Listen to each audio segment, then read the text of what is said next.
Frankly, my dear, I don't give a damn. I'm gonna make him an offer he can't refuse. As far back as I can remember, I always wanted to be a gangster. Don't you understand, George? It's because you were not born. Film church. Well, a boy's best friend is his mother. Nobody commits a murder just for the experiment of committing it. Nobody. Except us.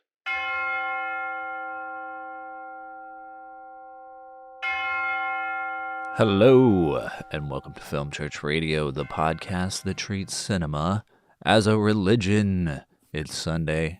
I'm Lewis. And I'm Brandon. And we're here to talk about movies. Each week, Brandon and I alternate picking a film for us both to watch and discuss. This week, I picked Rope from 1948, directed by a favorite of ours, the one and only Alfred Hitchcock. It stars, Jimmy Stewart, but he's credited as James Stewart, John Dahl, Farley Granger, Dick Hogan, Edith Evanson, Douglas Dick, Joan Chandler, Cedric Hardwick. Just as I say Hardwick. I'm sure people thought I said something else. There's even someone credited as Mrs. Atwater, Constantine Collier, but I don't think we ever hear her voice. No. And then Alfred Hitchcock is the man walking in the street after the opening. He got his cameo in there. We did. This is a film. This is my favorite Hitchcock film, I think. I mean, I also love Strangers on a Train, but this film, I saw it as a kid, and I think it cemented in my brain and cemented Hitchcock as like a great director before I even knew what that meant. So yeah, love this stuff. Excited to hear what Lewis thinks about it. Because I know he loves Jimmy Stewart, but I know it's not his favorite Hitchcock film. So we'll see what he thinks here in a minute. In the meantime, sit back, relax, get some popcorn, get some coffee, get some breakfast, whatever your, companion to listening to two guys talk about cinema is. Maybe it's just laying in bed, sleeping in on a Sunday morning. And you set your alarm clock to us start talking about cinema, and you're like, "Oh yeah, cinema. Need to return to the altar. Give some gifts. Bring some offerings." You can bring offerings by checking us out on all of our social media channels or sharing the show with your friends by telling them to go to filmchurchradio.com and figuring out which podcast platform they would like to listen to us on. We also have merch if you want to tithe, so go check that out on filmchurchradio.com. But yeah, in general, just thanks for being here. Thanks for sharing the show. Thanks for giving us a like and share. And we appreciate everyone being here. Welcome to the congregation. Church is now in session. We're going to, before we talk about Rope, we're going to sing praises to other films we've been watching this week, other than the main feature. So what's up, Lewis? What's up, dude? I know you tried to go watch one movie. We were talking about it before the show. Yeah. You tried to go watch -1. Yeah, the new Godzilla film. And what happened? Yeah, we got about 15 minutes in, and the whole area experienced a power cut. So we were sitting... I mean, it was a pretty full cinema, which I was glad to see, because it was the one... They have it on once a day at like 8:30 at night in the IMAX screen, because I live in a cultural wasteland, so we're lucky that we got it. But yeah, so I was sitting there, we got about 15 minutes in, I was comfortable, I had my coffee, and the power went out, and then we just sat for a further 20 minutes in the emergency lighting until they said, yeah, it's not coming back on, we're going to have to evacuate. Yeah, so that's crazy. What haven't seen it yet. What if that's actually the movie? What if that's why it's called -1? Yeah, It's because it's yeah. like we just cut it off 15 That was minutes it. in. I mean, like the bit that I saw, if anyone's seen Godzilla -1, they know that like something like an attack happens at the beginning, and it came at like pretty much the end of the attack. So it felt like a very small, condensed Godzilla movie. Because there's some people talking, Godzilla comes, destroys things, and then leaves, and then the movie ended for me. Yeah. So I feel like I have seen a Godzilla movie, just one that's 15 minutes. The Godzilla short film. That's right, yeah. So, but they finally did it. The ads and the trailers are finally longer than the film. So, Yeah. that was fun. But thankfully, that wasn't the only thing that I watched this week, because I would have been a bit annoyed. I've been catching up on a few missed areas from this year. I always seem to do it. I kind of don't pay really any attention to what's coming out unless it's like something I really want to see, like Killers of the Flower Moon or something. And then around December, when the greatest of the year lists come out, I like hurriedly try to gobble them all up so that I know what they're talking about. So I went to see Anatomy of a Fall. Thankfully, that was being shown, and that's got a lot of praise. Have you heard about this movie at all? I don't think so, no. It's new? Yeah, it's from this year. I believe it's a French production. And it's a family live up on like an isolated... It's kind of like a mountain. But the husband falls from a window and dies. And the film is like that part, and then it goes into like the trial.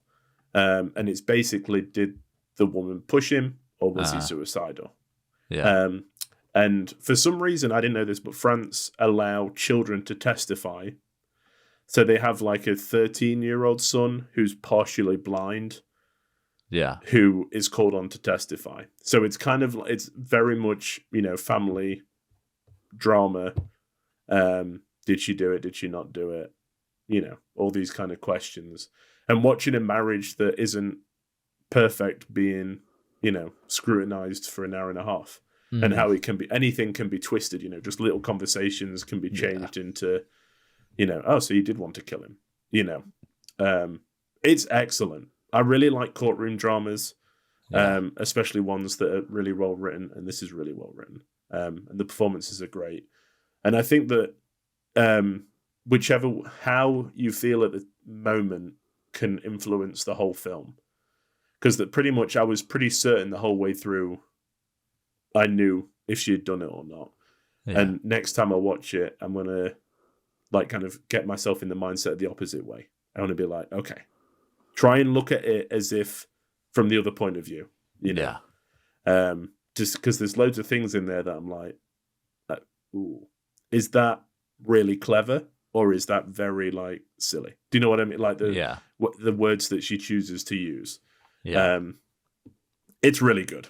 I would recommend everyone going to see it if you fancy like a tight courtroom drama. Yeah. Because it's good. Really No, good. I definitely do. That sounds good. And then the other film from this year that I went to see is a British film called How to Have Sex, which from a director, Molly Manning Walker, which I've never heard of before. I believe this may be their first feature film, but not entirely sure. And it's about 3 friends that kind of go on like a drinking holiday, which is really big in England. Like the kind of this like drinking holiday culture is huge. So they go, but then it takes a turn and becomes a bit more about, I don't know, like women's bodies and kind of, men being awful. And I don't know, that isn't explaining it very well, but it's more about, sexual aggression and things like that. It's a different slant on it because you kind of go, and they kind of, at the beginning, they're all like, oh yeah, who's going to have the most sex on this holiday, blah, blah, blah. But it soon turns out that it's not, that's a very dangerous world to live in. Is it in the vein of like Promising Young Woman? I would say similarly. Yeah. Similar. I think it's more rooted in, like, reality. More rooted in truth than Promising Young. I mean, Promising Young Woman. I mean, Yeah, Promising it's Young not Woman has a reality. lot of truth to it, but Yes. it's still This is a very realistic look at what could happen on these holidays yeah. if the worst thing happens, basically. So I it's think the film that you should show your kids before they go partying. yeah, just like, hey, just be careful. Yeah. But it's really good. It's one of those films where I think for the first 15 minutes I was like, these characters are so annoying because they're just screaming and whooping and but then once the drama starts unfolding, you really start to kind of get drawn into their world and kind of get close to them and stuff like that. So Yeah. it's really good. And British cinema has had a good year, I think. So I'm pleased that it's got some recognition. I think it played at the London Film Festival and stuff like that. So Hell yeah. I gave it 4.5. I think it's great. Sweet. Yeah. So that was pretty much it. What about you, Brandon? What have you been watching? Not a ton. Yeah. Been busy with this new job, but looking at my Letterboxd here, and I think the only thing that I've rewatched is Bernie. And I watched Rope twice, but I Nice. watched Bernie. I've been staying with my cousin while I'm Yeah. training for this new job in East Texas, and he had not seen Bernie, him or his girlfriend. So I was like, "You guys have to see this," and they really liked it. They were immediately drawn in, and as the movie kept going, they were like, "I think I know some of these people," which is, I'm sure, how everyone in East Texas feels when they're watching Yeah. it. Yeah. Yeah, man, I just love that movie so much. It's so good. Mm. Just thinking about my top 10 that we did earlier this year, and I'm like, I think this is my favorite movie. Yeah. It's just like, it's so good. It just gets better every time you watch it, and there's, I don't know, lots of layers to it. And, Yeah. Obviously Jack Black and Shirley MacLaine are incredible and bring so much depth to these characters. And Richard Linklater, like, one of the greatest filmmakers ever. Yeah. Yeah, it's good. It's so good. I know. I'll have to go back and watch it soon because we did Yeah. our episode on it, which you can go and listen to. Yes, we did do an episode cool. on it. Go check it out. It seems to be streaming quite a lot of places. I just pulled it up on Letterboxd and it seems to be on like Hulu, Peacock right now. Because I'm pretty sure when we chose it for the episode, it was pretty difficult to find. Yeah, I think it was on Criterion, actually, weirdly, when we talked about it. Yeah. But yeah, it seems more widely available. So Yeah. Go get it. go get it. But yeah, that was it for me. Sweet. And now I think it's time for our feature presentation.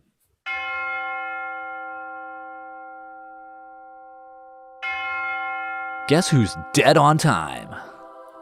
Rope, 1948. Two men attempt to prove they committed the perfect crime by hosting a dinner party after strangling their former classmate to death. Hell yeah. This is it. Grizzly Hitchcock. It's been a while since I rewatched it. Hmm. And when the film opened, I was like, not the greatest opening shot, but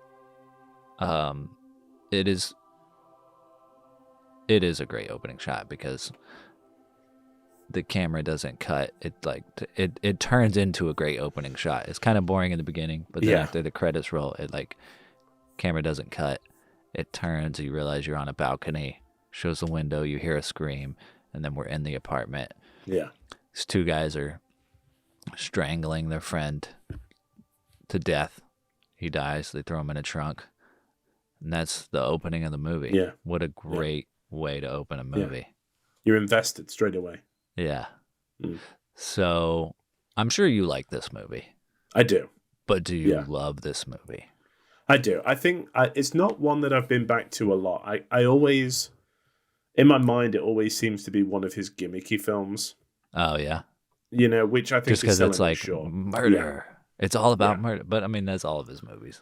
I know. Yeah, I think it's more like it's the one. It's the one shot thing that I think seems to, you know, blindside people. It seems to be the thing that it's Talk about. You know, it's the film that's the one shot. You know, Yeah. that they talk about all the time. But I mean, that aside, it's a really good film. You know, it's his first collaboration with Jimmy Stewart. Yes. First time they'd worked together, which is really cool. Yes. First time he worked with Farley Granger as well, who would show up in Strangers on a Train.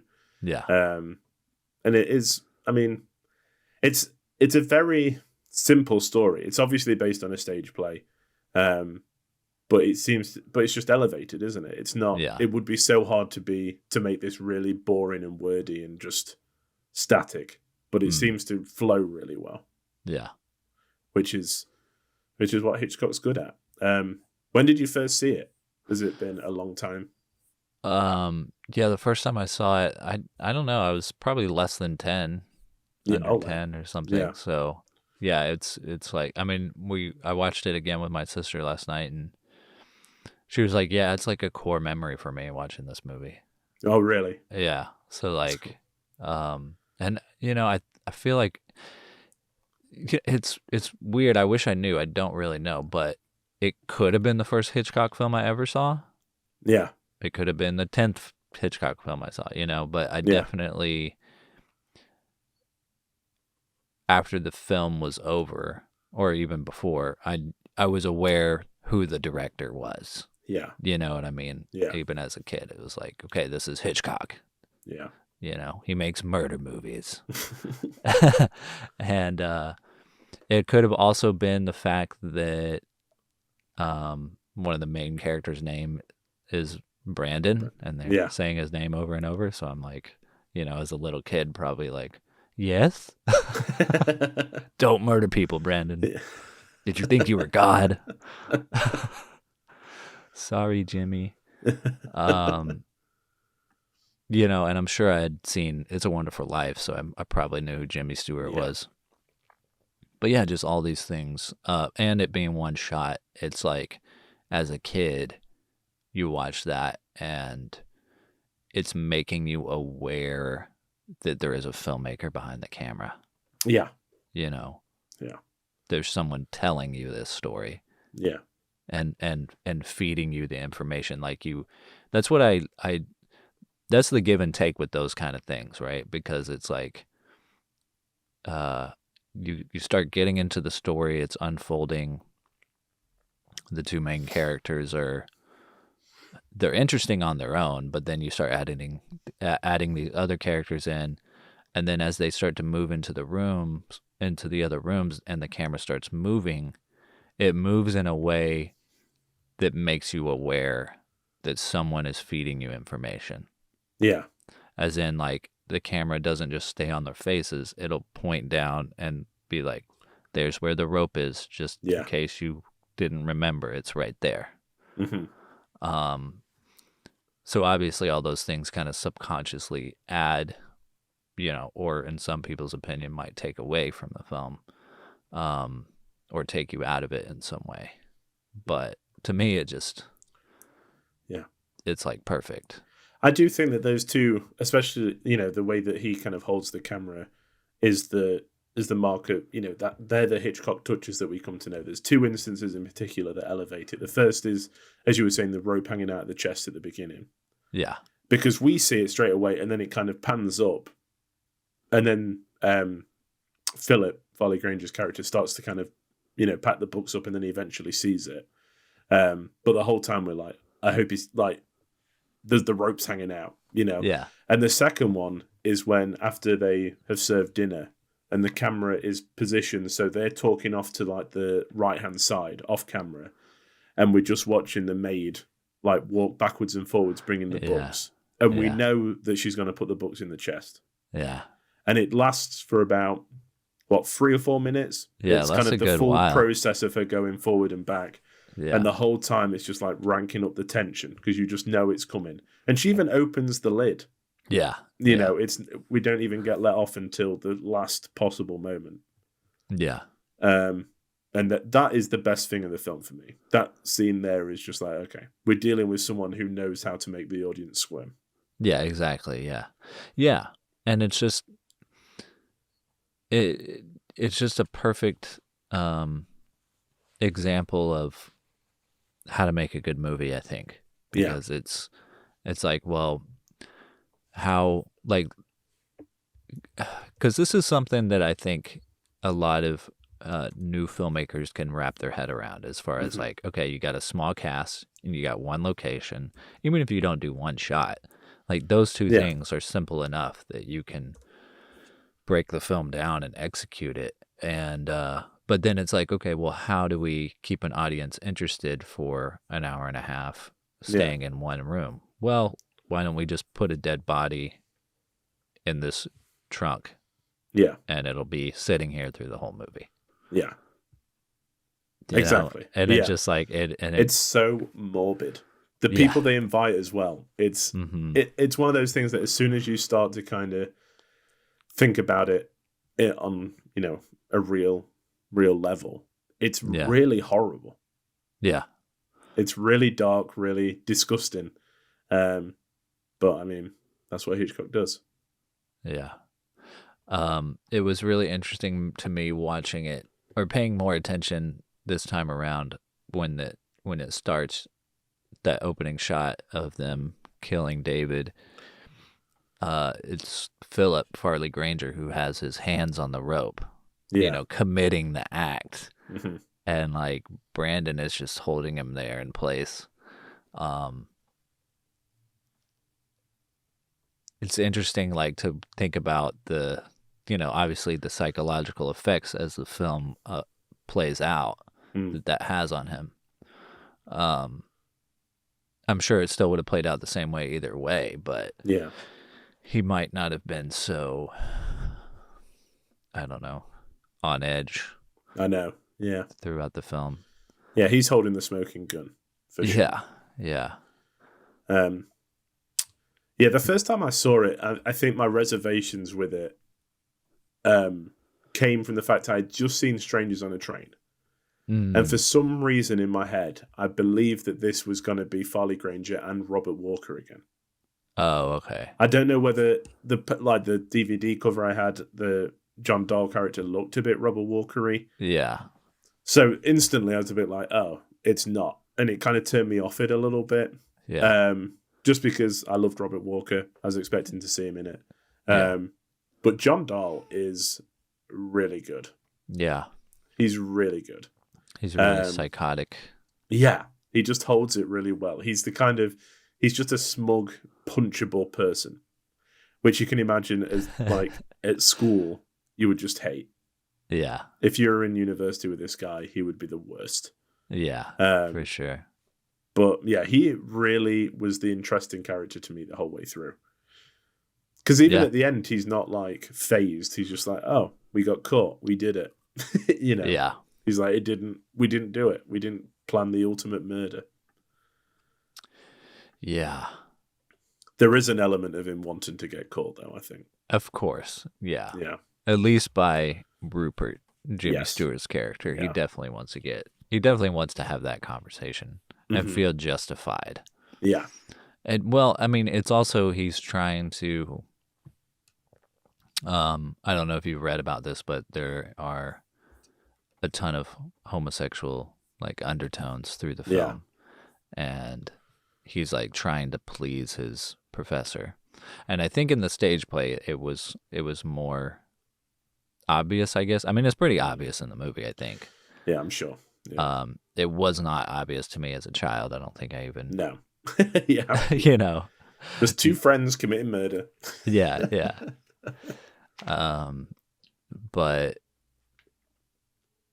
yeah, he's like, you know, and it obviously it's another one of those things of like, you know, Hollywood painting gayness as like evil or like, you know, some kind of mental disorder. Which is not great, No. but I think, you know, I think gay people still enjoy this movie. But anyway, but I think, yeah, he's like basically trying to please his professor. It like arouses him to Yeah. have committed murder, which adds so much more to the, I don't know, just the layers of psychoticness. I know. Yeah, I mean, there's a fact where he even says, you know, Rupert probably would have joined us if we'd asked him. He would have wanted to get in on this. Yeah, You know? Which is like a double entendre. You can take it either way. Is it the relationship or is it the murder that he's talking about? yeah, You know. yeah, exactly. Yeah. Yeah, there was also something else that stood out to me when they're talking about strangling the chicken, just because somebody in East Texas recently referred to masturbation as choking the chicken. So So then the whole time that they're talking about like Phillips never strangled a chicken, yeah, and then there's like that whole conversation where Jimmy Stewart's like, "I know you've strangled a chicken. Remember when I was out there on the farm? I know. Every morning, You're pretty good at strangling chickens." every morning, Philip would get up, go outside, strangle a chicken in broad daylight, and come back in for his breakfast. And yeah, it's like, I don't know, you know, it's weird things like that. It's like, okay, Yeah. did this? Am I making this up? Or, With Hitchcock, you never know. I mean, he Yeah. was so. I think that he takes great pleasure in the fact that John Dahl and Farley Granger were both gay, and he had them playing pretty much a gay couple on the Yeah. screen. I think that to him is exciting. He enjoys, you know, making other people uncomfortable, even if it's his actors, you know, Yeah. playing close to their closeted selves, or not closeted, or secret selves, I should say. yeah, But yeah, I think, you know, all these things that you're saying, they are potentially added because of that, you know. yeah, I think it also shows that Philip is probably the more inclined to be a murderer. I think that John Dahl, Brandon is the, you know, the clever one who thinks he's above everyone, but I think Yeah. it's actually Philip who wants to murder. mm, Because any sign as a younger person of killing animals is not a good Yeah. sign for the future self. So I think it's showing us that that Philip is kind of easily manipulated and drawn to killing, whereas Brandon is more, you know, just wants to do it to get away with it. yeah, He sees the it as like art. he sees it as an exercise. You know? yeah, But yeah. yeah. But Jimmy Stewart, like, I know. So your favorite, not only Hitchcock film, but your favorite film Yeah. ever is Vertigo. Yeah. But also is Jimmy Stewart, I mean, I would assume is your favorite actor. I think so. Recently, I didn't talk about it because I seem to talk about it a lot, but we went to see It's a Wonderful Life. And I was just sitting there basking in the glow of that wonderful film. And I was just, you know, he's just amazing. I just love anything he does. He's such a great actor. I think he definitely is up there. I think he's the one that if someone was like, I've got a Jimmy Stewart film, whatever it would be, I'd watch it. Yeah.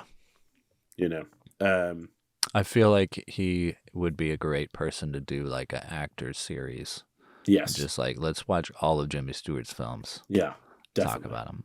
Yeah, because I think he's more versatile than people believe. I think they call it like a Jimmy Stewart type, but it just seems to be his like an impression of him, you know, Yeah. falling over his words. I think this shows a very different side of him. Mm. You know, he's not the kind of, you know, put down upon everyman. Yeah. In this, he's an intellectual that, you know, holds very extreme beliefs. Yeah. And is pretty, you know, forthright with them. He just says what he thinks all the time. Yeah. So, Yeah. Yeah, I think the whole message of the film probably left an impact on me as well. Just, you know, being careful with what you say. Yeah. You know, stand by your word, Mm-hmm. mean what you say, Yeah. and Because he does backtrack quite ferociously. You know, we get the whole scene where he's talking about, I think we should murder. I think there should be a day where we murder. And then we're like, oh, we've done a murder. He's like, not you, not anybody. That's just words. It's Yeah. hypothetical. yeah, it's weird watching it this time because I think that scene where he's like, "You've given my words a meaning I never dreamed of." I'm like, Yeah. This is You kind of what you like- wanted. yeah. I don't know if you can just not take any responsibility for this. Yeah. Yeah. Literally, the first thing you said when you walked in was, I think there should be a day where people are being murdered.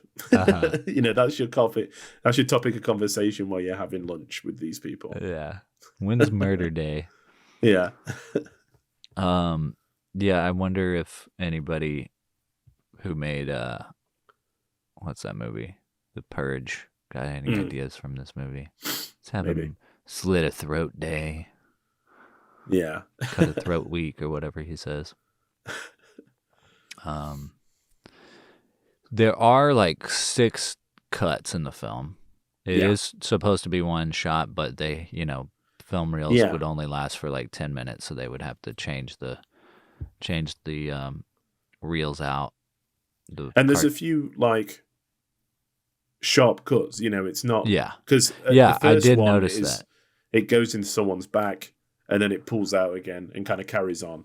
But then I think it's the third time they do it, it just cuts. And I had to rewind and be like, did I just not was that pay a cut? attention? Was it like a Yeah. quick cut? But it was. And then I think it happens towards the end as well. Yeah, it does. There's There's a couple of them. There's the first one that I noticed this time around was whenever Philip, they're talking about strangling the chicken, and he's like, "That's a lie." He just like, Yeah. the outburst, and then it cuts to Jimmy Stewart's face.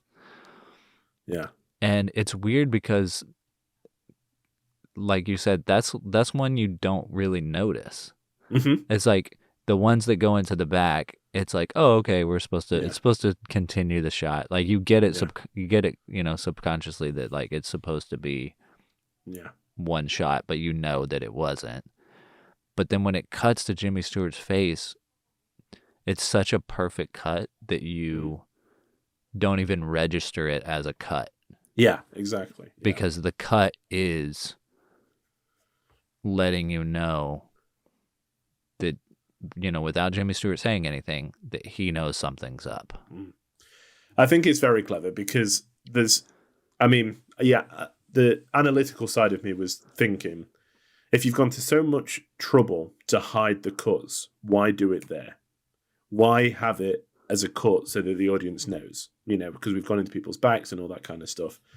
And I think that's where the film changes its approach. The first half pretty much is about Philip and Brandon. And then when that cut happens, it's like it focuses on Jimmy Stewart's character, Rupert, and holds it for quite a while. And it's like the course has changed now. It's before they were getting away with it. Now it's inevitably that they won't. He's onto them. You can tell from his face that he's onto them. The beginning and the end. Yeah. And I think that cut shows us that the jig is up. They're going to be found out. And we're now watching it from Rupert's point of view.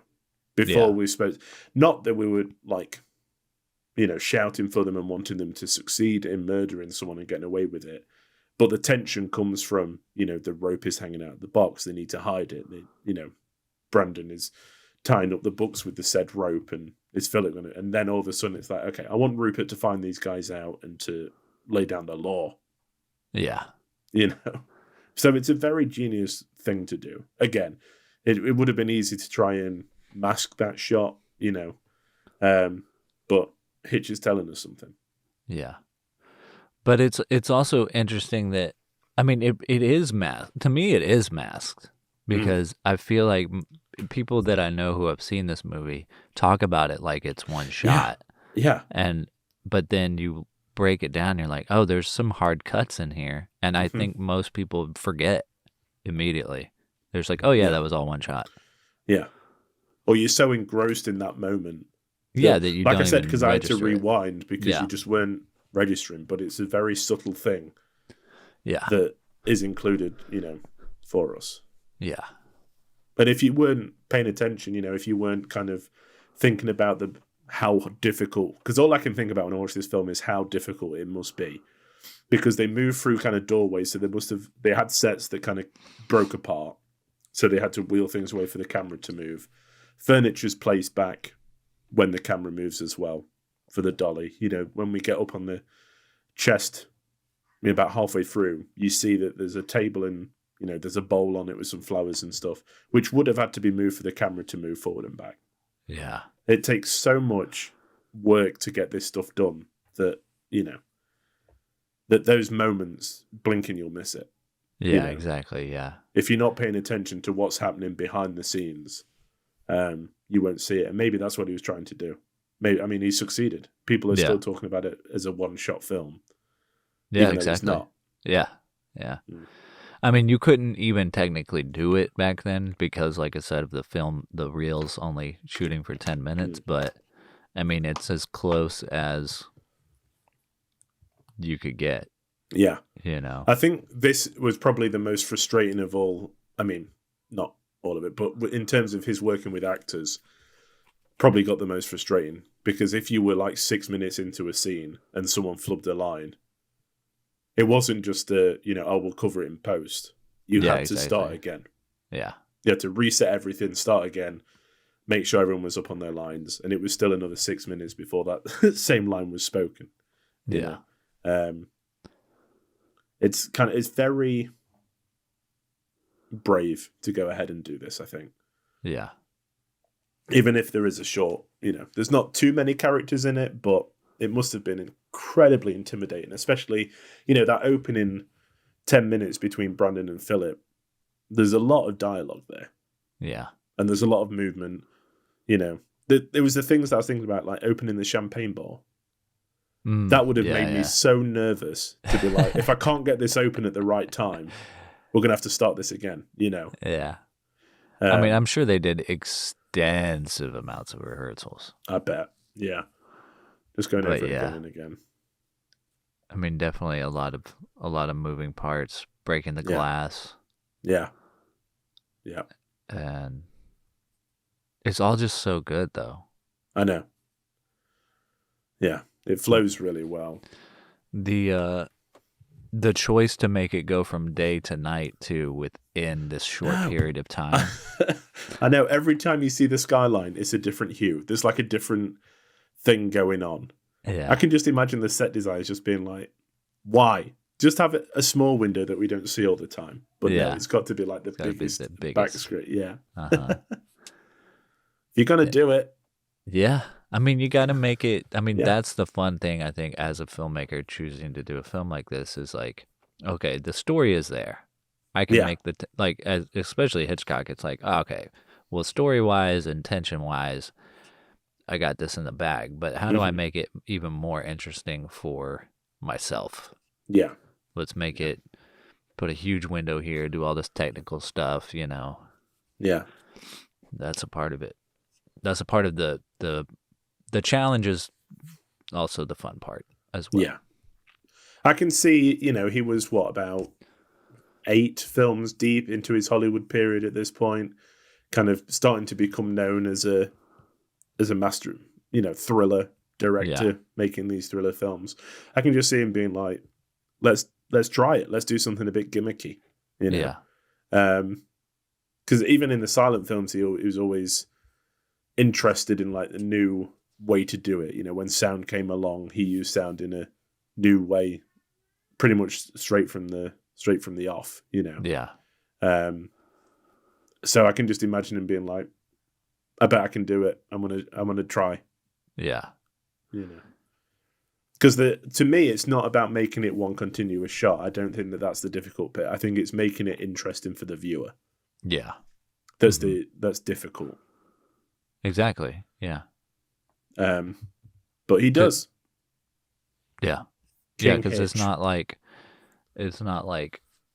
like a movie you could just see as a series of short films or a series of scenes. It's like you just got to get the scene right and then get the next scene right, and then you can cut it to make it smooth in post. Yeah. But yeah, with this, it's just like, how do we get through a whole night and making it interesting? Yeah.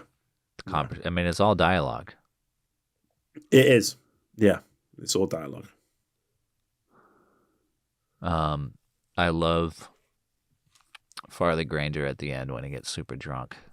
Me too. That is one of my when he just starts shouting at Rupert. Everything is so He heightened. said you could have it.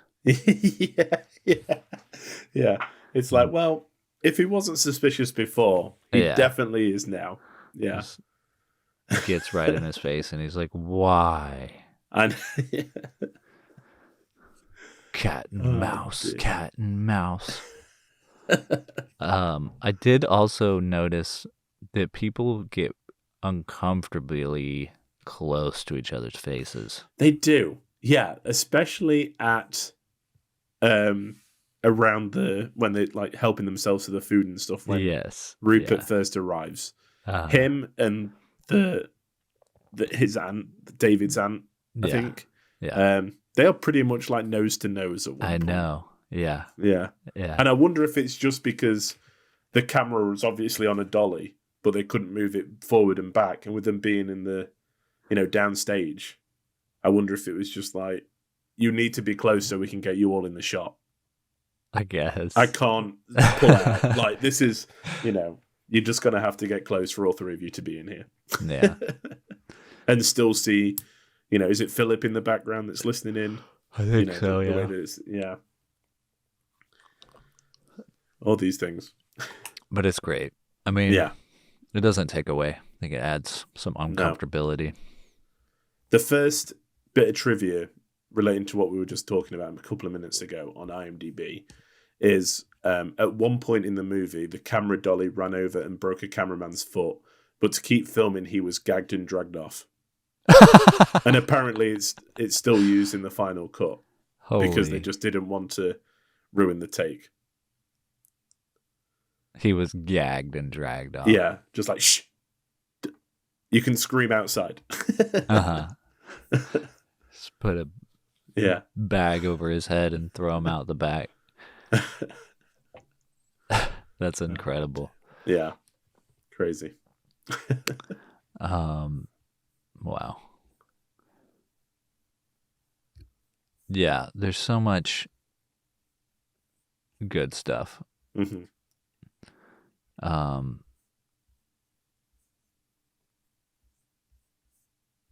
The guy who plays David's dad, he's in the Ten Commandments. Yeah. And I can't remember who he plays, but he's like, him coming in is like familiar to me. Yeah. But it's probably because I grew up watching Ten Commandments and this, so it's like, The actress who played Janet, Joan Chandler, she only made like 3 films. wow. And I was surprised because when she comes in, she's very, very attractive. And I thought she was good. Yeah. So she like made one film with Joan Crawford, this, and then another film in like 58 called Drag Strip Riot. And that was it. Interesting. Which is crazy. I thought she would have been, in a lot more, but she wasn't. John Dahl, though, he was in Spartacus. Yeah. I I don't remember him in it, but I probably would recognize him again if I rewatched it. And then, have you ever seen the film Gun Crazy? No. It's so good. It's kind of like a precursor to Bonnie and Clyde. Okay. It's great. So Heck yeah. your homework over Christmas is to try and watch Gun Crazy. Because now every time John Dahl comes up, I'm like, yeah, Yeah. it's Clyde. I'm going to add that to my letterbox right now. Gun Crazy. Yeah, but it's very good. 1950. Yeah. So, Interesting. yeah. But he is very good in it. I think they all are. Jimmy Stewart thought that he was miscast, and you can see Cary Grant playing this role if he Mm. wanted to work with Hitchcock again. But I think they're all great. Why did Jimmy think he was miscast? I think just because it's just not the usual part that he plays, Yeah. which is what I was saying earlier. I think that he didn't feel like he could embody the character of Rupert. Mm. And when you think of like Cary Grant, he could have fitted into that role pretty well. Apart from, I do like his final speech where he says that, "Did you think you were God?" I thought Yeah. he does really good on that, like in there. Yeah. But Well, his whole acting in that ends like after he opens the chest too, and he's like, I don't know, it's just spot on to me. Yeah. Like, I just feel like there's nobody better in that time than Jimmy Stewart. And as Yeah. far as range and showing emotion, like I just can't imagine Cary Grant showing that kind of emotion. yeah, I know. Without trying to be suave. Yes, and I think that I get the relationship between him and the maid more if it was Jimmy Stewart than if it was Cary Grant. If she was talking about like, if Cary Grant said, "I'm going to marry her one day," I'd be like, "What? No, you wouldn't." Yeah. But with Jimmy Stewart, you feel that like that's kind of homely. That's kind of who he would settle down with. We had to pause the movie at one point, and I think it's when the two of them are talking by the chest, Yeah, and the pause is just Jimmy Stewart like this, like his head tilted down and his eyes looking up right at her. yeah, Like, I think I might marry this woman one day. yeah. They shared a glass of champagne on her birthday. Yeah. Who wouldn't want to share a glass of champagne with Jimmy Stewart on their birthday, though? Yeah. Sounds like a good time to Dude, me. that's what I want every birthday. Yeah, That would be so weird. I know. If you could just pick any person, dead or alive, to share a glass of champagne with on your birthday. I know. So many Jimmy Stewart things I would would be ask him. Yeah. What would you ask him? Why are you so great?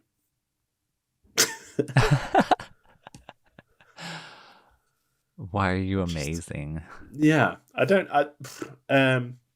you know. think about murder? It would probably, it would probably be did you have any inclination that you were in Vertigo, that this was Hitchcock's like dark fantasy come to life?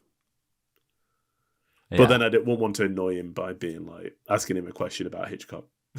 Yeah. I'd rather just ask him about him. Yeah. What you been doing for the last 30 Yeah. years? Yeah. Where have you been? Man. He's the best. And I know friend of the show Andy Zyke feels the same way. Yeah. I think it's hard. You can't not love him. Yeah. He's the greatest. He's king. He is.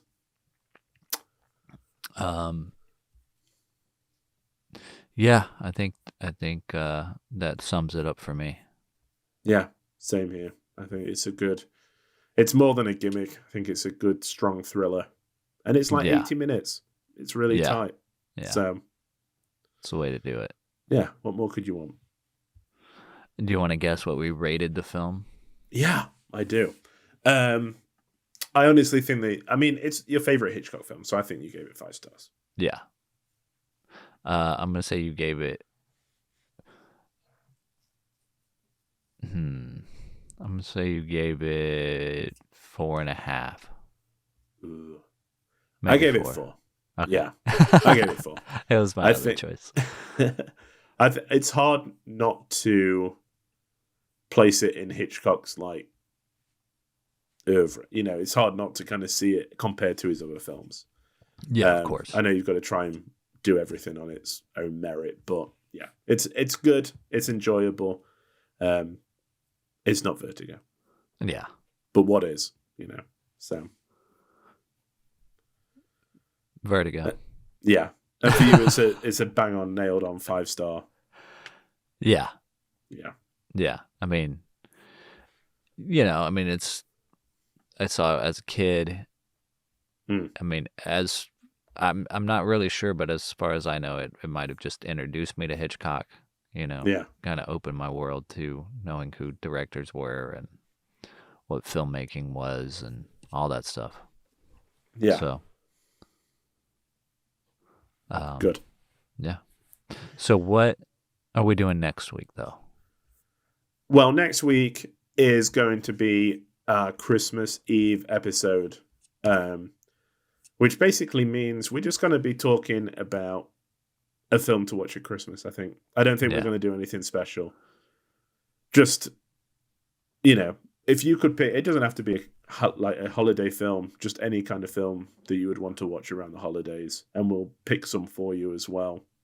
And yeah, that'll pretty much be it. And then the week after that will probably be our top films of the year list, where we talk about our top watches. Sweet. Yeah, and then who knows what's going to come after that? Yeah. Who knows? Who knows? Only the film gods. That's right. All right. Well, that will be next week. And that brings us to the end of the show. You can find us on Twitter and Instagram at Film Church Radio. You can follow us individually on Letterboxd. I'm at Selman Scope and Lewis is at Walker Lewis 3007. There you can keep up with what we've been watching. We also have all of our back episodes streaming on all of the Barbie's backs. Please leave us a rating and review, and so we know if you liked the film, and if you didn't, what would you pick for us to watch in the future? Thanks for being here, everybody. We hope to see you next Sunday for more Film Church Radio. The only thing left to say is... Do you know, when I was a girl, I used to read quite a lot. We all do strange things in our childhood. Amen. Amen.